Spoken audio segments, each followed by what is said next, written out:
ఇప్పుడు మా మినీ గార్డెన్ని మీకు చూపించబోతున్నా. ఇది మా మల్లె చెట్టు అన్నమాట.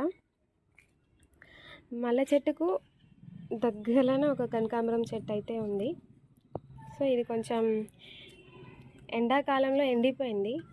మళ్ళీ ఇప్పుడు వర్షం పడట్లేదు, ఇప్పుడిప్పుడే ఎగిరేస్తుంది మళ్ళీ. ఇదైతే మా లిల్లీ చెట్టు పెట్టి చాలా డేస్ అవుతుంది, కానీ సమ్మర్లో ఎండిపోయి ఉండే, మళ్ళీ ఇప్పుడు కొంచెం కొంచెం పెద్దగా అవుతుంది. ఇది మా తమలపాకు చెట్టు. అన్నమాట. చాలా పెద్దగా ఉంటుండే, కాకపోతే ఈ గోడకి ఇంత పెద్దగా అయ్యి మొత్తం పాకురు బట్టి గోడ ఖరాబ్ అయిపోతుంది. దాంట్లో సిమెంట్ కూడా ఇట్లా వేర్లు లోపలికి వెళ్ళి సిమెంట్ కూడా బయటికి వచ్చేస్తుంది.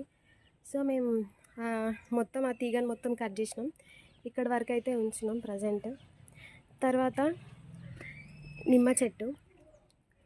ఇది మా నిమ్మ చెట్టు చిన్నగా ఉంది, ఇప్పుడిప్పుడే కొంచెం కొంచెం పెద్దగా అవుతుంది.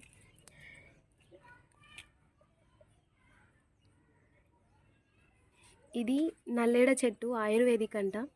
దేనికి యూజ్ అవుతుందో తెలియదు, కానీ మీకు ఏమైనా తెలిస్తే కామెంట్ చేయండి. ఇది నల్లేడ చెట్టు అంట.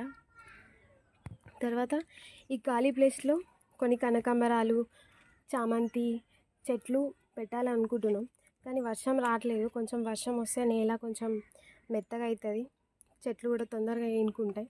సో ఈ ప్లేస్లో మాత్రం పూల చెట్లు పెట్టాలనుకుంటున్నాం. చూడాలి, ఇంకా వర్షం వచ్చిన నెక్స్ట్ డేనే నాటాలి, అది కూడా చూపిస్తాను మీకు. Thank you friends.